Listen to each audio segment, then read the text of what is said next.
On today's episode, we had Julia Samuel, a psychotherapist, author, podcaster, and founder of the Grief Works app. So we are going to talk, Doc, to Julia today. She's across the pond. Let's do it. Let's swim it. Let's talk about death, baby. Let's talk about grief and mourning. Is it argumental or existential? What's it mean to me? Let's talk about death. Hi, I'm Benny Capaul, and I'm a funeral professional. And I'm Nicholas Capaul, a psychologist. Hey, Nick, let's talk about death. Let's do it. Hello, everyone. We have an amazing guest with us today, all the way across the ocean. Her name is Julia Samuel. Lovely to meet you.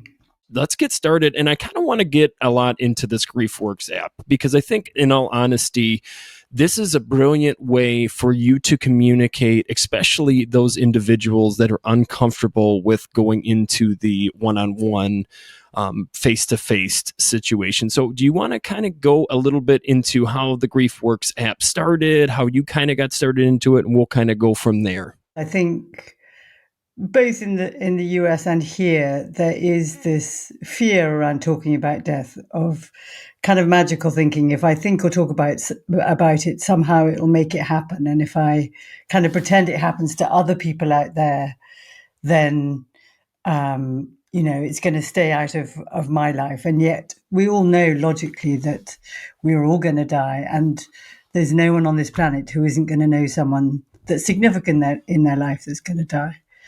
And my position through my work in the NHS and then in private practice is that we should be talking about death as much as we're talking about birth. Like, they're both as important as each other. And the more ignorant we are, the less we talk about it, the less prepared we are and less supported we can be when it happens. Which it will. So I guess the underpinning aim of what you're doing and what I'm doing completely aligns, in the sense that I think the more conversations we have, the more knowledge people have, the more ability they have to kind of face the subjects that frighten them, then they have more confidence and capacity to deal with these very difficult things when they happen. And fear, is a big aspect of grief. And a lot of fear is amped up by ignorance. And it's interesting you bring up the birth compared to death, because we've brought it up a couple times on our podcast too, is how interestingly we have this ultimate positive outlook on birth and such a negative outlook on death, when honestly they're both messy. They're both a one-time in life experience. And Doc and I had the experience of watching our grandfather take his last breaths. And I'm going to be honest, as a clinician, as a funeral director, and as Doc as a psychologist, which I know he would agree with this, that was eye-opening to the point where I loved that experience. And I actually found that very impactful to not only help with my own grief, but to be able to help families that are actually seeing it. And I always look, because I had the wonderful experience of being able to watch my wife give birth twice. And it's such a magical moment, but it is very, very messy. It is not clean. But yet again, it's like this idea where people just through the generations, especially in America, have put this stigma of that's beautiful, death is messy. When it's, in all honesty, they're both beautiful. And if we could start turning our opinion on, yes, death is tough. Yes, absolutely, we're losing somebody. But if we actually could start having this good grief feel about it, or at least be able to communicate about it, I think we would have a stronger. And what you're doing is absolutely impactful and wonderful. So I really do appreciate that. And I want to go into it a little bit, because I have actually had the opportunity of going through 20 of the steps on and it's absolutely wonderful. And a couple things, first impressions of this. First of all, I am not right now going through a very in-depth grief process, but I will say, even for me, I was surprised that some of my old grief came up in this process, and other things. And Doc and I have talked about this. Grief isn't just losing somebody. It's losing a family member through divorce, or it's losing a friend from moving, or it's losing a job. Living losses, what I call living losses. A lot of the steps that you have are absolutely wonderful. And there's a couple things that I think are very, very cool. A couple of the things that got me was I love the nudge. I think the nudge is absolutely awesome. Great. I love how every time the app itself sends out something, it's that what the gong, not the gong, but like a meditation bowl. The Buddhist gong sound. It's so relaxful. Calming. It's not like, oh gosh, here's a text It touches message. your soul. Yeah. You're like, oh my gosh. You go right back into it. And you do a wonderful job. You have a beautiful voice, and it's very calming and soothing. And I'm sure you've had a lot of practice with it to make it the way that it sounds. But I will say, I love the fact that you have not only for auditory learners, but you have visual, so they can read it or they can listen to it. I thought that was so cool too, because a lot of people aren't auditory, but a lot of us now in the podcasting world, they love being able to multitask. But at the same time, you'll bring them back in and be like, okay, for this, I need you to stop doing everything. I love the videos. I love how Thank you. Professionals on here giving all this information. I love the reference you have in the app. This app is an all-inclusive. That's what I think people need to hear when they're listening to this. When you go and look out this app, which I strongly recommend, whether you're going through grief right now or later on, or if you know of some friend that really could use this right now, it is all-inclusive. There is everything and anything that you might need. And maybe one of the steps isn't really the thing for you, but the next one is going to hit you like a brick in a good way. And it was absolutely wonderful. So I'm going to let you talk about the app a little bit before I kind of just ramble more about being a fanboy on this side. So thank you. I mean, I love hearing that. And just to kind of link back to what we were both saying about birth and death, I think one of the things that particularly in the 21st century we find overwhelming about death and grieving is the lack of control, that we don't have control, that we're powerless. And I think in the States, a little bit more than here, and I'm sure we'll go into that more, I think there's a sense of failure when you die in the US, whereas here I think there is more of a culture of palliative care and a good death as opposed to all death is bad. But what I aim to do with the app is give people a way in to have agency, given that they had no power that the person died or the living loss happened. But this gives them a kind of multi-dimensional relationship that's on their phone, available 24/7, in their pocket, by their bed, that they can access to support themselves, to manage those huge waves of loss or waves of panic or waves of fear that they don't know what to do with. And, my underlying message in the app is that unfortunately, pain is the agent of change. Pain is the thing that forces us to face this reality that this person that we love has died. And the only thing that can enable us to manage that adjustment, which is important that we do adapt because then we can grow through it, is the support that we give ourselves and that others give us. And so the app creates, I hope, this kind of holding, like a pair of hands, really, a containment where they feel that they're seen, that what they're feeling is valid, and that they have ways of expressing themselves and soothing themselves and connecting with themselves and letting themselves know what the hell is going on in them. So they can do it. They can do it by doing the journal or writing for themselves or by doing the tools, so that, because you feel so lost, you feel so alienated. And this gives them external landscape that gives them a route to their internal landscape that feels completely terrifying. And people can use it with therapists in between sessions. Most therapies sessions, if you can get them, if you can afford them, which many people can't, in between the sessions once a week or every 2 weeks.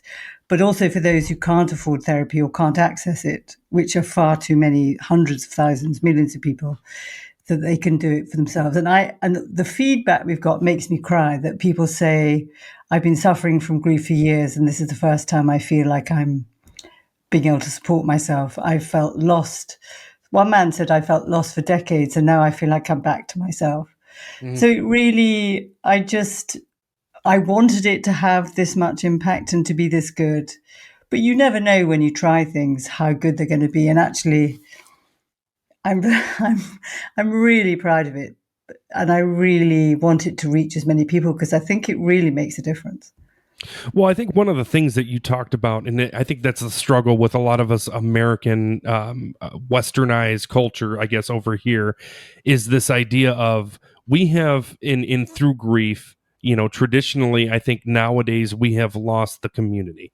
Like we were used to be very community based, where everybody got together, everybody, went to the same church, everybody went to the same football game every Friday, the local high school. Nowadays, it's more like a lot of the kids are on travel baseball leagues and stuff like that, and everybody's individualized. And I think that is really taken a negative effect on grief. Huge toll. Yes, and that is what I see in my therapy room on a normal day basis is this lack of, we as therapists or anybody in the grief world will say this, like death is very isolating in itself, right? It's chilly. That experience You feel alone. Yeah. And then on top of it, not being able to talk about it to anybody is even more isolating. And right? even more when people don't know what to say to you and they cross the street or they... or they say the wrong thing. That's the other thing I tend to, in the United States, we tend to do that, hey, how's it going? And it's like, obviously they're not doing well because they just lost their spouse of 45 years. They don't, you know what I mean? Like, but it's that knee jerk of like, what else do we say to them? And it's like, well, sometimes not saying sorry. Something or say sometimes sorry not and saying say anything. Their name. I'm sorry they died. That's all you have to say. But or just be honest. I'm sorry, I have no words. Yeah. I'm here to listen, but I have no words. And then on top of that, you're adding a fast-paced society where everything has to be now, right? And as we know, as grief workers, professionals, grief is not something that can be done in 2 days. It's not something that you graduate from. It's not something that you're like, okay, over. Got my diploma now. Now I'm back in the real world. Yeah, you carry with. Yep, absolutely. And every aspect of it. And see, that's what's so interesting about this. What's so sad about this conversation that we are even having right now is the fact that everybody goes through this. Everybody does. And it's like, why aren't we having these conversations? Now, Doc and I were very lucky to be kids of a funeral director. So we have been prone and pushed into indoctrinated death, right? So death has always been around, right? Even at the dinner table, breakfast table, Christmas, Dad would leave to go on a call. And, it's one of those things where we just took advantage of, this is what everybody has the conversations about. And I'm not even saying Nick and I are really 100% in this because we're not. We're still learning our own grief. Let's be real. Every 7-year-old is picking out their caskets, right? Right. We're playing Nerf guns and the little Nerfs are getting into the caskets. Oh yeah. I mean, that was our childhood. And I love that my dad did a really good job of destigmatizing grief for us. I mean, he would let us, when there was no families around, he'd let us go down in the chapels and play tag or Nerf guns or put some music on and have fun. It was never frightening, and it was always weird when people got weirded out by it. For us, when you said, when people said, "What does your dad do?" We would be proud of it. We'd be saying, and they would go, "Ooh!" What was the reaction? It was always like, "Oh, you must have seen ghosts," or "Oh, that's creepy," or "Ooh, weird," or "You must," And again, it's all this media and Hollywood of death and how it's scary and spooky. Well, in fairness to them, for years, death workers were very hush-hush about what they did because they felt at the time that keeping it a secret was better than telling people what we actually did. So you have things like Jessica Mitford, who comes out and really just destroys the funeral directors around her, which I'm not saying there's good or bad, or there's bad funeral directors, because there are, just like there's bad psychologists. I bet you all could agree with that. But the thing about it is they didn't see somebody who actually cares about their community. They didn't see somebody who actually, Dad would actually say, "This is Mrs. blah, blah, blah. She worked for the library." It wasn't warm just and loving. Yeah, there wasn't. This is a dead body. This It's not an was object. Mrs. Yeah, This is somebody's mother, child. Well, they also didn't see the toll of being a death care professional, what that takes on someone. You know, even being a psychologist and dealing with the aftermath, right? There is a lot that it's really easy to take home with you. It's really easy to get caught up in that muck, right? Of talking about grief all day, every day, and then coming home. And then, you know, obviously, like, let's be real, the news is fear based. All this stuff is Facebook and all that stuff. It's talking about negativity and stuff. And, you know, as a grief worker, it's really easy to get caught up in that where you get burnt out because all you are doing is giving more and more of yourself away without putting it back in, putting something back in the jar.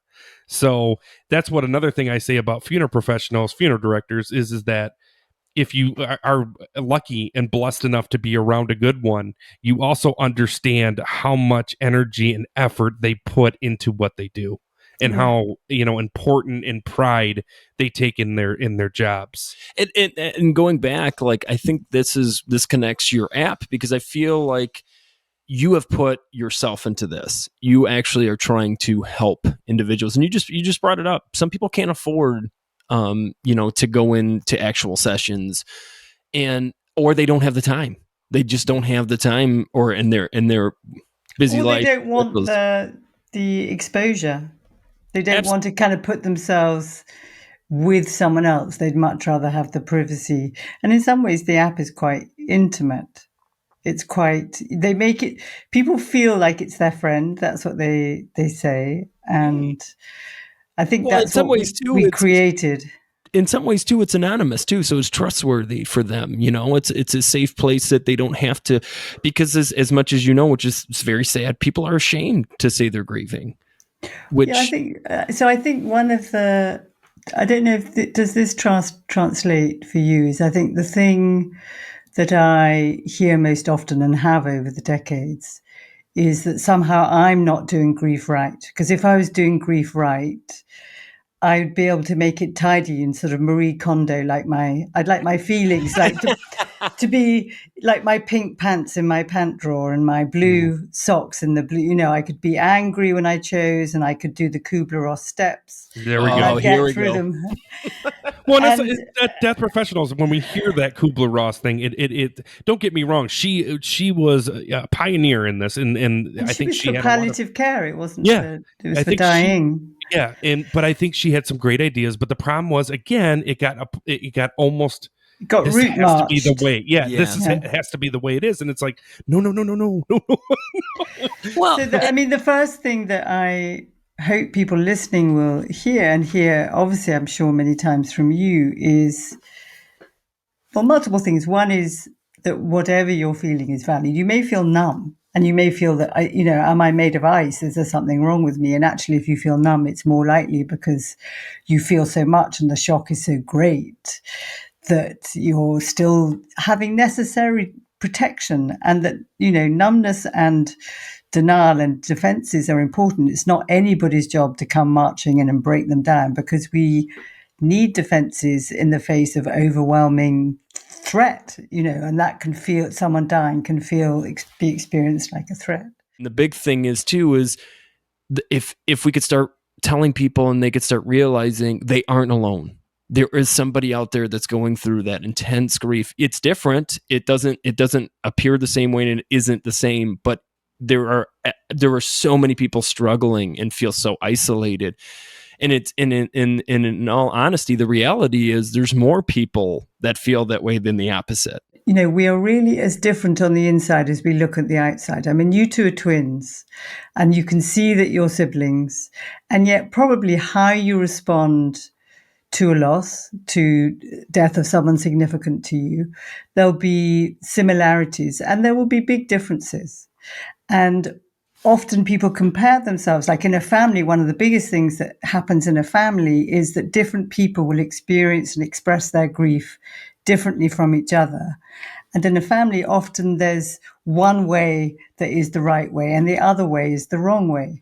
So what I hope with people using the app, for instance, that they will recognize that there is no right or wrong way, and that there are universal feelings that people have, which you may be furious, you may be frightened, you may feel numb, you may kind of feel hopeless or helpless, or, and have lots of behavioral difficulties, but they will be uniquely yours.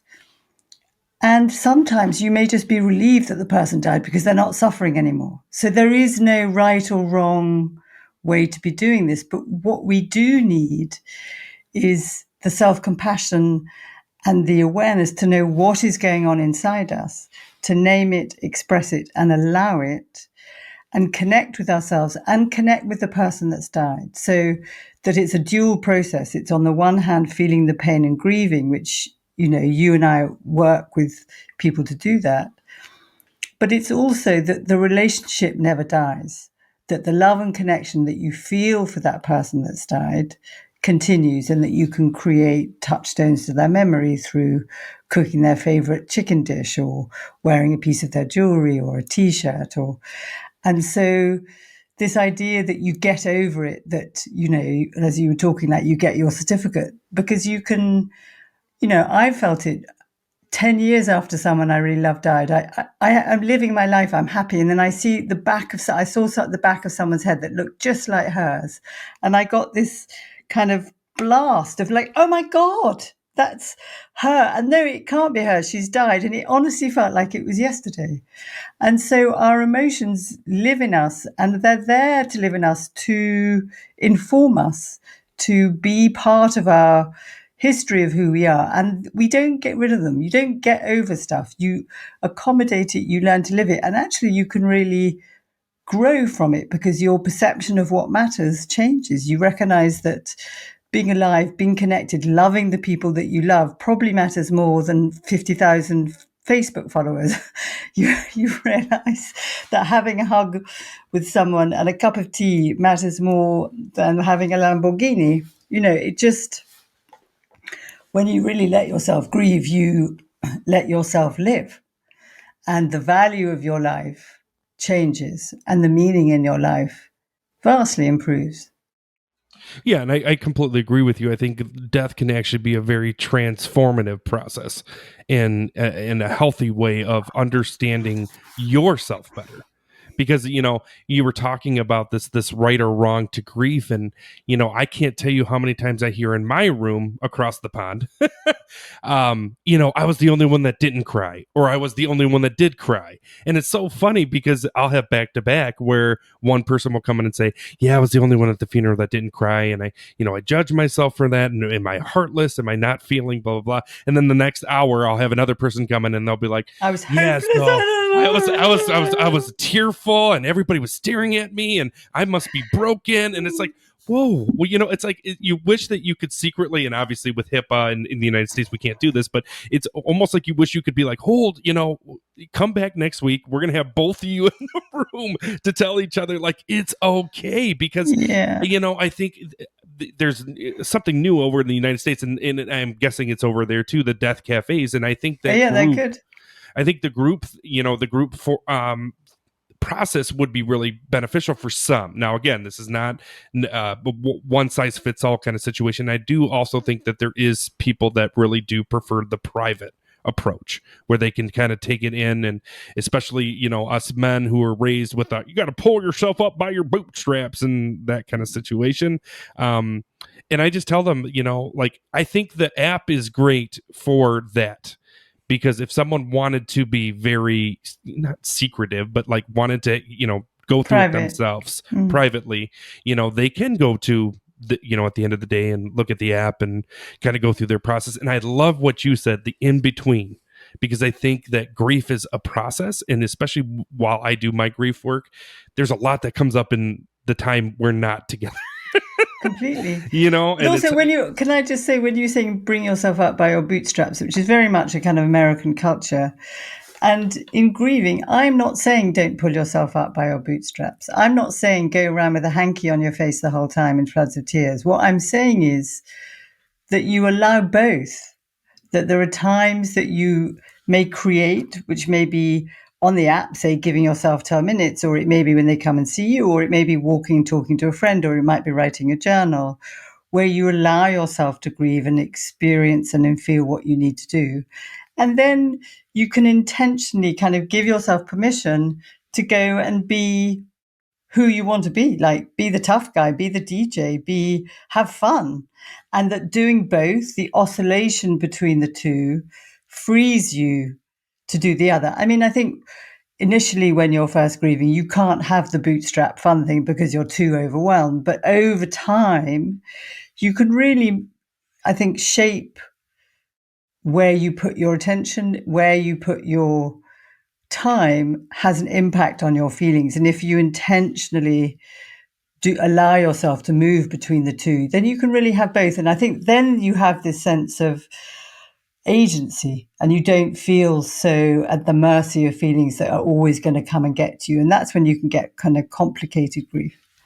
Well, and I think going,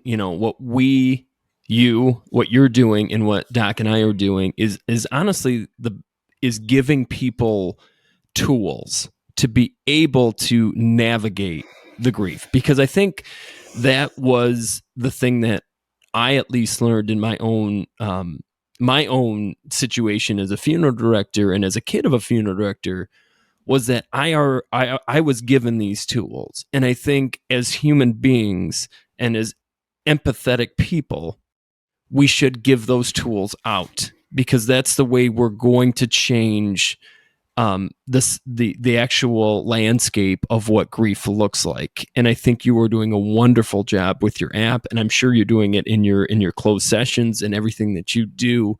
And I think that's what Doc and I are strongly trying to do to our community. But with this podcast, we're able to do it in such a bigger community. But at the end of the day, we're just giving people tools. We're filling your toolbox is what we're doing. And eventually you'll be able to learn how to use a lot of those tools. And maybe you'll find a new way to use that tool that we don't even know as professionals that works for you. And I think that's really, at the end of the day, would be my message, is we're giving you all of this. Some of it works, some of it doesn't work. You do what you need to do. Right. And I think that's the big thing too, is, and what people don't realize, and we've said this a ton, I'm learning so much from the families that I serve, probably more than they're actually learning from me. I agree. It's a double, because as much as we think at times, because I'm sure, with all of our education, there's times where we forget that, oh man, I don't know what I'm going through right now, and I should be listening to my own words or taking your own medicine. What I preach. But we're humans, and I think we need to humanize that. As much as we're professionals, as much as we're giving out, we feel, and we're dealing with it too. So all of you professionals out there, I want to nod my head too, that are in this, that are helping out, because this, at the end of the day, that's it. Everybody's an expert on themselves. So if someone's grieving, they may be talking to me, and I may suggest, do a multiple of things, sort of do a journal, go outside, move your body, come back, do a breathing, and then that will kind of calm down your system. And that may not work for them, and they will be the expert on themselves, and they can tell me, I would swear at this point, but I won't, because I think in America you mind swearing more than here. But they can tell me to go, shut up, and that what they actually need to do is something else. And so that is where we're always, so I work expert to expert. They are the expert on themselves, what they can do, what they believe, what they're dealing with, what their emotions are. And I'm someone who has knowledge and experience, and between us we'll find a way of attuning and aligning so that they get from me what they need and they discard from me what they don't need. And I think that's true of the app and the books and everything. It sounds like you're a very human-centered approach, which is beautiful, because that's what I am too. And I think, especially with grief, it almost has to be that way, because grief is such a subjective experience. We all need to understand that for all of us, it's different. Even for us therapists, right? Me and you could talk and probably go round and round about, times that we've made suggestions and went, oh, that backfired. And again, it's our learning process too. But also to say, when I'm grieving, I hate bloody grieving. I hate it. It's hard. I absolutely bloody hate it. I loathe bad news. I loathe people dying. Yeah. my first instinct is to shut everything down and don't think about it, don't look at it, don't do my own medicine, and just kind of refuse. Yeah, it didn't happen. and all of us have our first response, and that's Knee-jerk wired reaction. in us. Yep. And that's all, that was what I was taught from my parents. That's what they did. I also do want to tell all the listeners out there that Julia has written 3 amazing books. Would you just like to give the titles and kind And of they're all published in the US. Yeah, and just give like a quick what's like the main point of each one. So Grief Works is case studies of people I work with, from if you have a partner die, a parent die, a sibling die, a child die, and facing your own death. So each section has both kind of 3 case studies, but also reflections and things that people can do that can support them.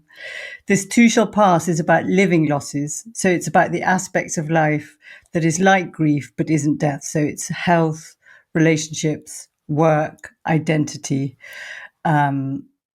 And so that's, again, case studies and things that can support you and how you can support yourself through the changes. And both of them are basically saying that our process of an adaptation is longer than the event, and that the things that we do to block the pain is the thing that does us harm over time, sometimes through generations, so that we need to find ways of supporting ourselves. And then my most recent book, Every Family Has a Story, is I work with whole family systems. So I work with 3 and 4, sometimes 5 generational families, and how they compete with each other or support each other or have literally not faced things for 40 years, and how that trauma has lived in that system. For one of them was a suicide, for instance, and plays out literally every day as if it was yesterday. And that, trauma lives in the part of the brain that doesn't have a sense of time, and just so you live in a traumatized state. And they're kind of both very personal. My relationship with these families, they're based on real stories. Of course, they're anonymized. And I think they read like, some people say they read like stories, so they read like fiction, although they're true. And so from those, I hope people I think the most personal is the most universal, so people can see themselves, although they may be very different, they can see their own processes. Absolutely. And it was from the GriefWorks book that I developed the app, because I thought you read in one way, but the app is actionable. It's like you can do this stuff. You can press that button. You can write that journal. You can do the breathing. You can think about this thing. And so that's why I like the app. Well, if you have a chance, go out and get these books, because I'm sure they would help. And not even if they don't help, they're great reads, I'm sure. So please go out there, listeners, and get it. And also, little fun factoid is you're listening to, all 3 of us are twins, so that's super cool. I wanted to give that little bit out there to our listeners. That's maybe my twin brother lives in the US. He lives in Brooklyn. There you go. He's secretly married an American, 2 American kids. That is awesome. But let's get into some Q&As before we lose the time here. So let's hit up the Q&As. Q&A, everyone loves that Q&A. Julia, here's a question for you. With all of your experience working in grief, what are the top 3 things you can do to help your grieving process? Wow, what a hard one to put down to 3. So I think the first one is your relationship with yourself, to be self-compassionate. And I think we often in grief turn against ourselves and criticize ourselves. So to be aware of what I call your shitty committee, what are you saying to yourself? Love it. And write that down, and then kind of turn to yourself with self-compassion, to be as kind to yourself as you would to another. The second one which doesn't sound much, but is actually to take some exercise. That grief feels like fear or fury in your body. And if you get outside, it's better outside, but you can do it inside, even just for 10 minutes, and move your body.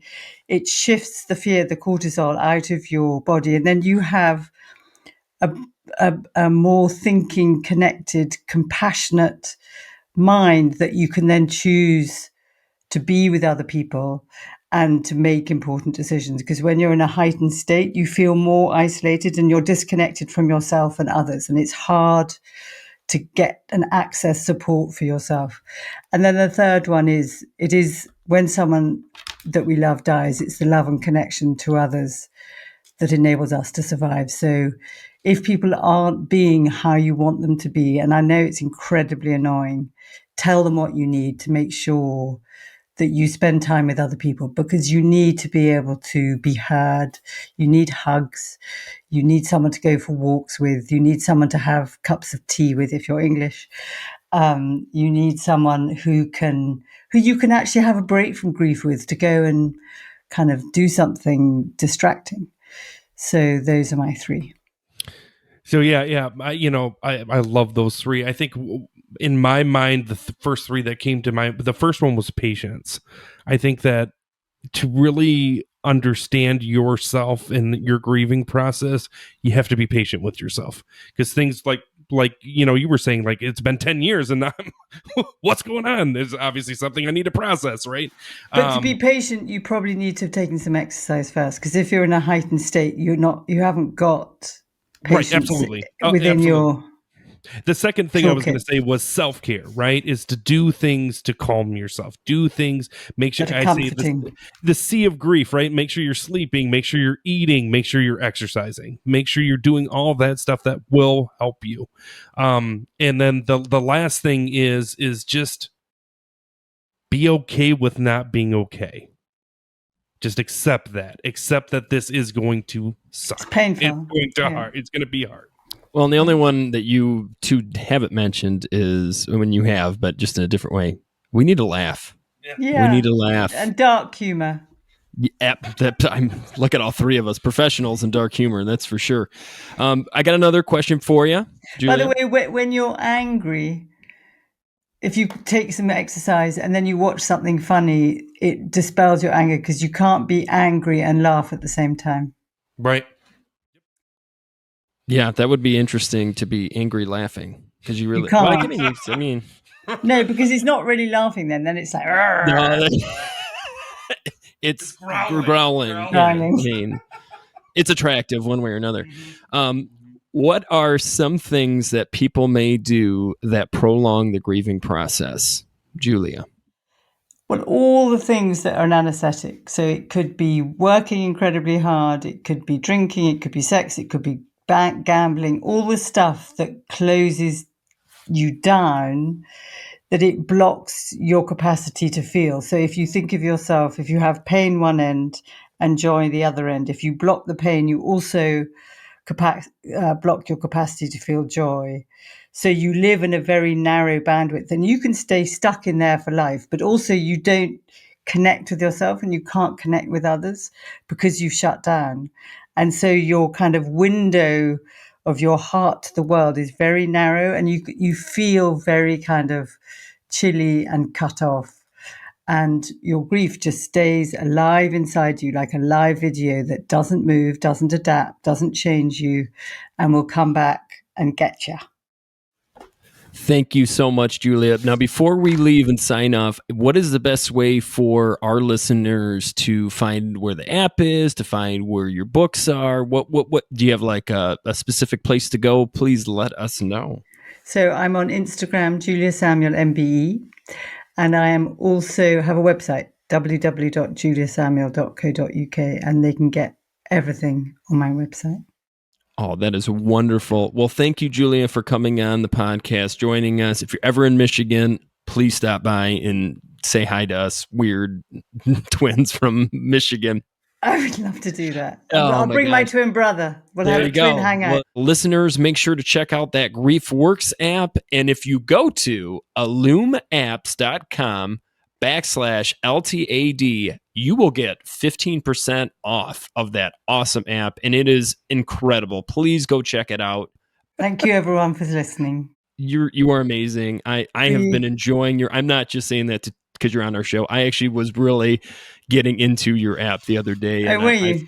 I found myself really like, man, even as a professional, this is really, it's so user friendly. Like, that's the beauty of it. Like, even, but it's also very in depth for us clinicians to get something out of too. It's not just for your average Joe, it's for everybody. And it's, Thank you. and as always, email us with your thoughts and your questions like we had with Julia today at let's talk about deathpod at gmail.com. Please share with your friends. Tell us all about it. I mean, there's 3 twins on this. Where else a podcast do you have 3 twins talking about death? So please go out there. The more you send us out, the more you're going to help Julia and Doc and I get out there and start helping people with grief. So and read these books, read these lovely books. Let us know how you think about them. That would be awesome if they helped you at all and why they helped you or why they didn't. But we love hearing all that stuff because it's important. And if there's anything you need from us or for Julie and you want to ask us a question, please send it to our email again. And as always, if you are not talking about death, you are not living. Thank you. Thank you both so much.